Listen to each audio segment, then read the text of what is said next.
อรุณสวัสดิ์ครับบรรดาพ่อแม่พี่น้องทุกท่านครับในวันนี้ในพระวรศาสตร์ตามคำบอกเล่าของท่านนักบุญยอนเราจะเห็นได้ว่าเราบอกความจริงแก่ท่านทั้งหลายว่าผู้ใดปฏิบัติตามวาจาของเราผู้นั้นจะไม่พบความตายเลย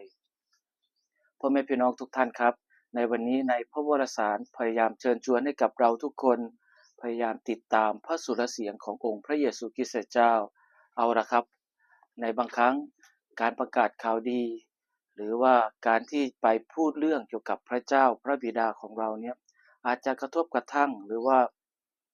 อาจจะทำให้บุคคลที่มีความเชื่อก่อนหน้านั้นโดยเฉพาะบรรดาพวกฟาริสีธรรมจารย์และชาวยิวต่างไม่พอใจที่พระเยซูคริสต์เจ้า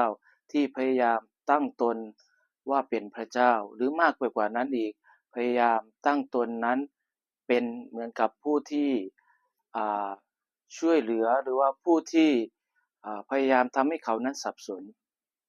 แต่ในวันนี้พระเยซูคริสต์เจ้ามาพยายามบอกกับเราทุกคนว่าพระเยซูคริสต์เจ้าทำงานร่วมกันกับพระบิดาดังนั้นเมื่อเห็นพระบุตรก็เห็นพระบิดา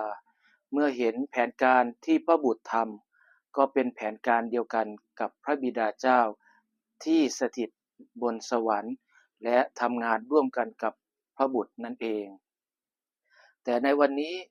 ชาวยิวและฟาริสีต่างประหลาดตกใจว่าเขามีความเชื่อเกี่ยวกับมีความเชื่อ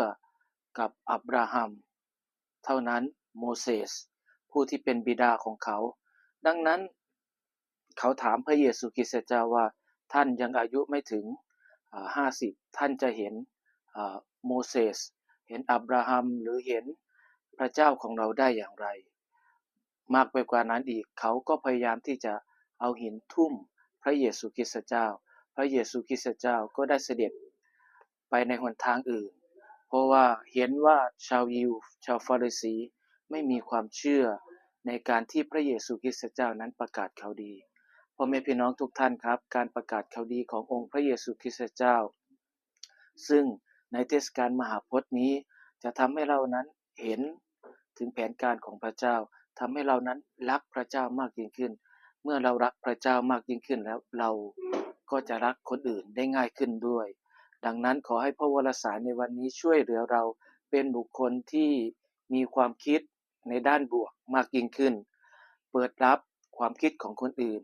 ให้อภัยคนอื่นช่วยเหลือคนอื่นขอพระเจ้าอวยพรพ่อแม่พี่น้องทุกท่านครับสวัสดีครับ